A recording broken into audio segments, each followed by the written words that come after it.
Mesdames et messieurs, bonjour et bienvenue sur la page Maxime Dijon. Alors, aujourd'hui, c'est une vidéo un petit peu particulière puisque, enfin, comme chaque vidéo en fait, qui est un peu particulière. Alors déjà, voilà, on va me voir comme ça, puisque en fait, je pars en vacances demain. Alors, je pars en vacances demain, je pars à Dole en fait depuis Dijon, je fais Dijon-Dole.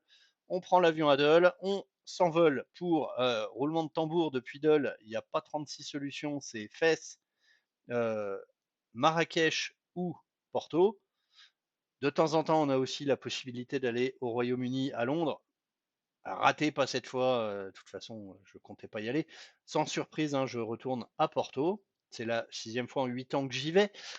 Mais bon, on va essayer d'y aller. Alors, cette fois, par contre, dans le sac qui est derrière moi, juste là, j'ai préparé tout mon matériel vidéo. J'ai pris la GoPro, j'ai pris le stabilisateur pour les téléphones, et la GoPro aussi d'ailleurs. J'ai pris les batteries de secours, j'ai pris des cartes SD d'avance. Bref, j'ai pris de quoi faire des vidéos, normalement j'espère, de qualité plutôt correcte. Le but du jeu, c'est de vous teaser un petit peu dans cette vidéo d'aujourd'hui, la vidéo qui sera à sortir, qui sera un peu le récap de ces vacances-là. J'hésite vraiment sur le découpage de cette vidéo, ça dépendra de la qualité des images, du volume d'images que j'aurai, mais j'hésite à la faire en plusieurs parties. Une partie par jour en fonction de ce qu'on a vu, ou de façon plus restreinte, une petit chapitre en fait dans une grande vidéo par jour qu'on aura fait. Pourquoi je veux faire ça? C'est pas pour faire du vlog voyage et compagnie, ça serait plutôt l'objectif de faire une vidéo un peu montée et travaillée pour vous présenter un petit peu Porto sur des trucs qui sortent un petit peu du truc classique qu'on fait à Porto. Alors je dis pas qu'on va pas faire du grand classique, hein. En fait, on part à trois. Il y a une personne qui n'a jamais été à Porto. C'est d'ailleurs sous son impulsion que j'organise un peu ce voyage-là. Et la troisième personne, elle, est venue déjà avec moi en septembre. Donc, elle a déjà vu des choses et elle n'a pas forcément envie de tout revoir. Alors, bien entendu, on ira sur la Ribera. Bien entendu, on verra le Ponte Dom Luis. Bien entendu, on ira sur Villanova de Gaia pour se balader le long des caves. Oui, ça on va le faire parce que, encore une fois, il y a une personne qui n'est jamais venue à Porto et c'est important de le faire. La rue de Flore, passer près de l'université de Porto, voir la librairie Lello au moins de l'extérieur, la Rua Santa Catarina, la chapelle des âmes. Tout ça, c'est important de le voir, pas forcément d'y rentrer, d'autant plus quand on a des gens qui ne sont jamais allés, des gens qui y sont déjà allés et des gens qui y sont beaucoup allés, moi en l'occurrence. Donc du coup, comme on a un cheminement un petit peu, c'est la deuxième fois en 6 mois qu'on y va, il fallait trouver un petit peu des trucs autres à faire. Donc en fait, je suis allé chercher tout simplement, me balader un petit coup sur Flixbus. Je suis allé chercher un petit peu ce qu'il y avait de visible. On a pris des billets, du coup, carte interactive, tac, voilà. Alors ça, on va le virer, voilà. Si on part de Porto, on peut aller quasiment dans tout le Portugal pour moins de 5 balles, hein, clairement. Alors, on peut partir de l'aéroport, mais on peut partir aussi de Porto. Alors, il nous localise Porto sur la Casa da Musica, enfin la place qui est à côté, Musinho de Albuquerque. Euh, En vrai, le terminal, en fait, il est juste là derrière, dans ces coins-là, en fait. Voilà. Donc bon, le terminal est à Campania, le terminal de bus. Peu importe. Nous, de toute façon, on part de Porto. Pourquoi? Bah parce que c'est 5 minutes, enfin de Campania, c'est 5 minutes en métro, plus 5 minutes de marche pour y aller, plus 5 minutes de marche ensuite pour rejoindre le terminal. Donc en gros, on a un quart d'heure de trajet, alors que si on devait aller le prendre à l'aéroport, on a déjà plus de 40 minutes de métro, on en a pour plus cher en métro. Aucun intérêt. Alors, le seul intérêt, ça serait question horaire. S'il y avait des horaires qui nous intéressaient vraiment, ça serait moyen de. Bref, le fait est que l'objectif, en fait, est de se dire on va faire Porto, On va faire 2 jours, 3 jours, en gros, samedi soir, dimanche, lundi, les trucs classiques, les trucs que tous les touristes font. Peut-être pas visiter les monuments, mais y aller un petit peu au pas de charge, visiter Porto. En gros, voilà, faire les trucs classiques vus et revus. Donc, si je reprends hop cette carte là, où j'ai en fait recensé les lieux de transport, hop, on a surtout les trucs déjà faits. En gros, tout ça là, on va le refaire plus ou moins détaillé, pas forcément rentrer dedans, mais voilà. Et du coup, sur ma carte, moi, j'ai préparé tous les petits textes en fait avec le monument, enfin le nom du monument, sa date de construction, l'historique du monument et quelques petits points particuliers, genre s'il y a une anecdote, un truc ou s'il y a quelque chose à voir de particulier. Tout est marqué sur cette carte. Je l'ai imprimé sous petit format cahier relié et voilà, ça permet ensuite de faire les visites assez rapidement sans que avoir à faire le guide, puisque la personne qui ne connaît pas, eh ben, c'est lui qui pourra directement se charger tout seul de découvrir les choses qu'il a envie de découvrir. Si un monument ne lui plaît pas, il passe au suivant, il trace. Bref, voilà. Donc l'objectif en fait c'est ça, c'est de faire les 3 premiers jours en mode on fait des choses que la seule personne qui n'est pas venue ne connaît pas, mais que les autres connaissent. La partie un peu redondante pour ceux qui sont déjà allés à Porto il y a moins de 6 mois. Et puis euh, ensuite, deuxième jour, en fait, on prend le bus, comme je vous ai dit, enfin le quatrième jour, pardon. On part de Porto et on va à Braga. On va à Braga. Alors j'avais plein d'autres idées pour faire des journées off, en fait, parce que je voulais faire une journée hors de Porto, simplement parce que moi j'y suis beaucoup allé. D'habitude, je m'oxygène en allant à Matosinhos, hein, sur la plage, dans ces quartiers-là, dans ces coins-là. Sauf que, à part la plage à Matosinhos, on va pas se mentir, il n'y a pas grand chose à voir. Ou alors il faut aller sur la partie de l'autre côté du Rio Lessa, ici, et aller voir des choses qui peuvent éventuellement être dans ce coin-là. Maintenant, je ne l'ai pas fait, c'est un petit peu loin, j'ai pas spécialement envie de le faire. On avait envisagé, enfin j'avais envisagé, pardon, je l'ai proposé aux copains, mais de monter en métro jusqu'à Villa do Conde pour aller dans ces coins-là, aller voir le monastère de Santa Clara qui se transforme en hôtel en fait, mais qui reste toujours accessible. Il y a un joli point de vue ici, se balader un peu éventuellement dans la ville, aller à la plage. Alors même si c'est des plages de cailloux dans le coin, l'intérêt c'était ça. Puis je me suis dit non, bah, quitte à faire, là, il y a à peu près 3-4 euros de billets de métro. Aller, 3-4 euros de billets de métro retour. Il y en a pour un peu plus d'une heure en métro. C'est long. Alors que pour le même temps, on peut aller à Braga, on peut aller à Guimarães. C'est où je ne trouve plus Guimarães. Guimarães, on peut aller à Barcelos, ou on peut aller à. Alors, c'est un tout petit peu plus loin, mais on pourrait aller jusqu'à Aveiro en bus aussi. On pourrait aller à Viseu aussi.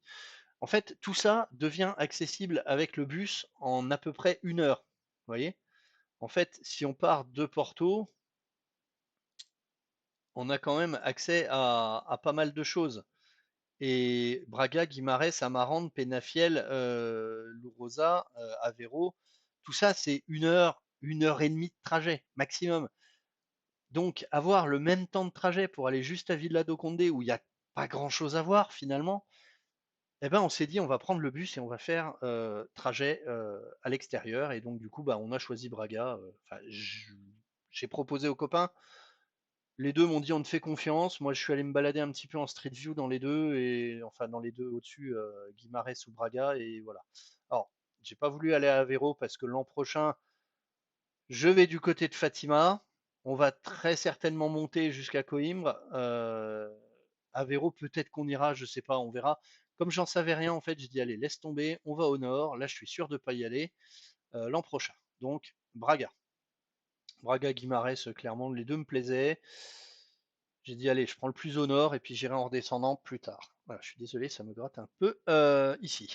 Donc, je vous excusez le mouvement parasite à chaque fois. Du coup, l'intérêt en fait de se dire ça, il est double. Pourquoi je voulais faire une coupure dans le voyage?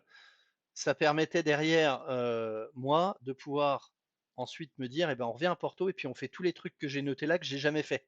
Ou juste je suis passé devant et j'ai pas détaillé. Ou juste je les ai déjà fait mais j'ai envie de le refaire. Voilà, c'est un petit peu tout ça qui est dans les points violets là que j'ai mis sur ma carte. Donc du coup, on pourra le faire. Et en fait, ça permet de faire la coupure, de dire un truc que j'ai déjà fait, on revient à un truc qu'on n'a pas fait, on part carrément dans une autre ville et on revient, on fait les autres trucs que j'ai pas forcément fait. Et ça fait presque trois petits voyages en un. Et c'était ça l'intérêt en fait, c'était de faire une coupure. Et pourquoi je voulais faire ça? Parce que j'ai dans l'idée en fait de relancer un petit peu les guides de voyage que j'écrivais à une époque, que je n'ai pas remis à jour simplement à cause de la fin de Utip, qui était la boutique en ligne que j'utilisais pour vous les proposer. Et du coup, j'ai complètement lâché les guides de voyage, alors que j'en ai pas mal hein, pour le coup, mais j'ai complètement arrêté de les écrire, je les ai pas remis à jour. Et en fait, l'idée m'intéressait de les refaire, mais sous une autre forme. C'est-à-dire guide de voyage avec un format très court, qui va parler de la ville, machin, les moyens de transport, genre 5 pages, guère plus, mais par contre avec plein de liens, plein de trucs que je réactualiserai pour des petits tips, des petites visites annexes, sortir de la ville une ou deux journées, et en fait faire des voyages dans le voyage et des expériences un petit peu hors des sentiers battus. Parce que si je vous donne un exemple, quand vous demandez à quelqu'un qui va à Porto, enfin vous allez à Porto, vous demandez à quelqu'un qui connaît la ville, qui est déjà allé, souvent on va vous dire les mêmes choses. Bah, tu fais le centre-ville, tu fais la Ribera, tu fais le Ponte de Luis, machin, gna gna, et puis ensuite tu te prends une croisière et tu remontes le Douro. Sauf que ça coûte cher. Et en fait, quand tu y vas dans l'idée vacances pas chères, vacances low cost, bah, t'as pas forcément le budget pour te taper une croisière à 200 balles par tête sur le Douro pour une après-midi, quoi. Donc oui, je sais, il y en a des moins chères, mais elles sont souvent moins intéressantes, hein, on va pas se mentir. Le prix n'est pas abusé, hein. C'est juste, t'as envie de voir le Portugal un peu extérieur, hors de Porto. Pourquoi tu prends le bateau pour remonter le fleuve? T'as d'autres choses à faire. Tu peux te dire, je me tape le bus, le bus, oui, ou le métro, ou le train, pardon. Je pars de Campania, je vais ailleurs. Les billets de train au Portugal, c'est pas cher, c'est pas la France, hein. Clairement, tu prends un billet de train Porto-Lisbonne, je te donne un exemple à la con, t'en as pour 12-13 balles. Il y a des lignes très régulières. Alors, c'est pas 12-13 balles tout le temps, c'est pas. Je sais, il y a plein de paramètres qui rentrent en compte. Si tu vas en première classe luxe avec un mec qui te cure les orteils en même temps, oui, forcément, tu vas le payer plus cher. C'est schématique, hein, c'est une connerie que je dis. Il n'y a personne qui vous curera les orteils dans les trains. Ou alors c'est des gens bizarres et ne les payez pas. Bref, peu importe, blague à part. Tu peux aussi te dire, bah, t'as Sao Bento, t'as la gare Sao Bento qui est là, tu vois, qui est au milieu de Porto. Et ben cette gare-là, tu prends un train depuis là, quitte à te dire, j'y vais à l'arrache, tu vois. Le matin, j'arrive, je me lève à 8 h, hop, je vais à Sao Bento, je regarde les terminaux de départ, je dis, allez, je me casse dans une autre ville. Voilà, c'est un peu ça que j'aimerais vous proposer comme formule, c'est comment voyager dans une ville, Porto en l'occurrence pour le premier test, et comment en sortir pour pas cher. En fait, comment te servir de cet endroit comme d'une base de départ pour aller vers d'autres endroits, comment rayonner sans avoir à louer une bagnole, sans avoir à dépenser trop d'argent en essence justement dans cette location de bagnole, et en utilisant les transports en commun qui sont réputés quand même être plus vertueux que la location de bagnole. Je sais, on y va en avion. Oui, bien entendu qu'on pourrait descendre en train ou en bus. Clairement, je sais. Mais c'est pas l'objectif du truc. Quand je dis un peu plus vertueux, c'est juste louer une bagnole dans un pays que tu connais pas. Ça me semble un peu touchy, quoi, tu vois, pour te dire, je vais explorer un peu ce qu'il y a autour. Et puis en bagnole, quand tu connais pas la ville, quand tu as un GPS qui est un peu lento, quand tu sais pas trop où tu vas aller, bah tu vas mettre vachement plus de temps, quoi. Tu vois, alors que là, ton bus ou ton train, en 45 minutes, 1 heure, il t'a déposé dans un autre bled et t'as bougé ailleurs, quoi. Tu vois, enfin, Porto-Braga, c'est 45 minutes, 1 heure de trajet maximum. Les bus, pour y aller, clairement, je te remontre, hein. Tu vois, tu veux faire le truc, tu vas à Braga, on est 5 jours avant, là, on est le 15 au moment où je tourne cette vidéo et au moment où je la publie, hein, d'ailleurs. Moi, je pars le 19, hein. à Porto Braga. Je te montre les prix 4 jours avant. Voilà, ça coûte 4 balles. Et encore, et encore, tu vois, 4 balles. Moi, pour l'info, si vous voulez me stalker, hein, je suis dans ce bus-là à l'aller, il part à 8h50. J'ai oublié de mettre un retour, bravo Max. Hop, 8h50, tac. Voilà, le retour, on prend celui-ci, tac, 3 balles. Tu rajoutes les frais de service derrière qui te servent à faire tes tickets, t'en as pour 7 balles quoi. L'aller-retour. Tu passes une journée hors de la ville pour 7 euros. Alors, oui, clairement, ça mérite un peu d'organisation, ça oblige à te lever une journée, mais c'est tout en fait. Donc tu vois, en fait, c'est un peu ça que je veux proposer dans la future formule Maxime Dijon sur les guides de voyage. C'est plutôt d'où tu peux aller en partant de là. Et ce qui permet, en fait, si vous avez par exemple, des petits aéroports faciles d'accès qui permettent de vous emmener quelque part. Alors moi, je te prends Porto, parce que c'est là que je vais. Mais je sais pas, ça pourrait être, on te dépose à Madrid, t'as un aéroport pas loin de chez toi qui pour 20 balles t'emmène à Madrid dans l'aéroport de Madrid. T'as pas envie forcément de faire que Madrid, t'as envie d'aller à Tolède parce que t'as entendu dire que c'était cool et il paraît que ça l'est. Eh ben, comment tu peux aller à Tolède facilement, pas cher, et quel est le meilleur moyen en termes de rapport qualité, prix et temps passé pour y aller? Eh ben, c'est un peu la même chose là que je veux appliquer sur Porto et éviter les croisières à 200 balles sur le Douro parce que oui, encore une fois, ça doit être génial, mais tout le monde n'a pas 200 balles à mettre pour aller faire une croisière. Pour comparaison, là pour une semaine, l'hôtel nous coûte 474 euros hors taxe de séjour. Taxe de séjour, il faut qu'on rajoute 42 balles. Donc même avec le truc, on en a pour 510, 515 euros pour une semaine de logement. On est, alors clairement, je ne vais pas vous mentir, hein, on est dans l'ultra centre-ville, on est à 300 mètres de la station Trinidad, on est dans la Rua de Bomjardine, là, ici, là-dedans. Voilà. Donc, on est en plein centre-ville. Alors, on n'est pas dans l'ultra-centre, on n'a pas une vue sur le pont de Tédom-Louis. Oui, mais ça coûte 500 balles. Maintenant, tu vas prendre une croisière sur le Douro, tu rajoutes, si t'es 3 comme on est, ça te coûte 600 balles. Allez, dans les cas les moins chers, 150, ça te coûte 450 euros. Putain, tu doubles le prix de ton logement pour aller faire une croisière d'une journée au mieux. Parce que souvent, c'est des demi-journées. Tout le monde n'a pas le budget pour le faire. C'est pour ça, clairement, que je veux vous proposer des trucs un petit peu différents, quoi. Voilà. Alors, c'est pas une critique, encore une fois, hein, c'est juste que la personne qu'on emmène qui n'a jamais été à Porto, tout le monde lui a conseillé de faire une croisière sur le Douro pour remonter et puis aller voir les trucs qu'il y a à voir. Et encore une fois, ne conseillez pas forcément les trucs les plus chers quand vous allez quelque part. C'est pas forcément rendre service aux locaux que de dire on va touristifier un petit peu toutes ces croisières-là. Souvent, c'est des groupes qui les ont. C'est pas des petits. Vous faites pas tourner forcément l'économie locale. Hein, vous faites tourner des grosses entreprises qui n'ont que ça à foutre et qui gagnent déjà assez de pognon sur le dos des salariés. Donc clairement, l'objectif là, c'est de dire tu prends les transports en commun. Alors, Flixbus, encore une fois, c'est une grosse compagnie, machin et tout. Par contre, tu vas taper le petit billet de train qui t'emmène pareil à Braga. Bah, là, tu fais bosser la SCTP, quoi, enfin les services de transport du Portugal, quoi. Donc tu vois, encore une fois, c'est une question de choix. Je dis pas que ce que je vous propose c'est mieux que le reste, c'est juste une façon différente et une façon de voir le truc autrement, de faire autre chose en fait, de changer un peu les habitudes.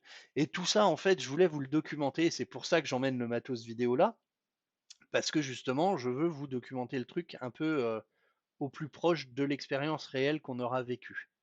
Voilà, c'est tout. Il n'y a pas de volonté de vous vendre des trucs, encore une fois, parce que c'est pas le but. Hein. Les guides de voyage nouvelle formule, en fait, je vais vous les faire gratos, hein, pour tout dire. Je vais vous les mettre à disposition, je ne sais pas encore comment, peut-être via un Google Drive partagé avec les trucs, et puis vous irez les chercher en fonction d'où vous allez. Voilà, l'objectif n'est pas de faire de la thune sur votre dos. Encore une fois, c'est dans un pur esprit de partage, puisque c'est ça qui régit la page Facebook Maxime Dijon. Euh, D'ailleurs, ceux qui me suivent depuis un moment, hein, c'est sans obligation d'achat, Maxime Dijon. Je vous présente un resto tous les mois. Je vous partage mes voyages parce que ça me fait plaisir de vous les partager, mais aussi j'essaye de vous partager les bons plans et les bons endroits où aller. Voilà, je pense avoir fait le tour dans cette vidéo. J'avais pas de script, je l'ai fait vraiment au feeling. Donc ça peut être un peu décousu, mais ce qu'il faut en retenir, c'est les guides nouvelles formules. Je pars en vacances dans pas longtemps, bah demain. Je vous fais une vidéo pour vous expliquer que je ferai une vidéo dans les jours qui suivront le retour du voyage. Alors on va être un petit peu plus, je reviens le 26, très exactement, le 26 mars. Vous attendez pas à voir la vidéo dans la semaine qui suit, hein. On va pas abuser. Il faudra du temps pour que je fasse le tri dans les photos, dans les vidéos, que je puisse préparer le montage, éventuellement que je scripte et que je chapitre tout ça. Ça va pas se faire en 5 minutes, hein. Je préfère être honnête. Encore une fois, la chaîne YouTube n'est pas rémunérée, la page Facebook n'est pas rémunérée. C'est sur mon temps libre que je vous fais des partages. Et je tiens à le répéter parce que j'ai reçu un message il n'y a pas longtemps d'une personne qui s'est abonnée il y a peu de temps, qui m'a demandé ce que je vendais en fait. Donc non, je ne vends rien. Enfin, en tout cas, la page n'est pas rémunérée. Je ne suis pas une entreprise. Je suis un particulier qui vous partage ses délires, tout simplement. Du coup, ça a participé à ma volonté de faire cette vidéo là, celle que vous regardez en ce moment. Voilà. Que dire de plus? Bah, pas grand chose. Ça fait déjà 22 minutes que je cause. On va s'arrêter là. Je vous remercie en tout cas d'avoir vu la vidéo. Et puis n'hésitez pas, si vous avez des questions, m'envoyer un message. Alors, il se peut que je le regarde pas pendant mes vacances, hein. C'est même très probable d'ailleurs, hein, que je ne le regarde pas pendant mes vacances. Donc, eh ben, portez-vous bien. Profitez vous aussi si vous êtes en vacances. Et puis moi, ben, je vous posterai de toute façon les photos euh, que j'aurai faites dans la journée, ou tout au moins une partie de ces photos, sur la page Facebook Maxime Dijon, tout attaché. Et puis vous pourrez voir au moins déjà des photos en petit à petit. Et puis pour tout ce qui concerne les vidéos, et ben, ça sera à mon retour et je me donnerai un mois, voire deux pour le faire. Un mois, ça sera déjà pas mal parce qu'après j'aurai d'autres vacances à faire. Ah, il va falloir que je, ouais, là ça va être. Vous allez avoir du contenu dans les 4-5 prochains mois qui viennent parce que je vais faire pas mal de sessions vacances. Voilà. Allez, ciao tout le monde, portez-vous bien et puis à bientôt.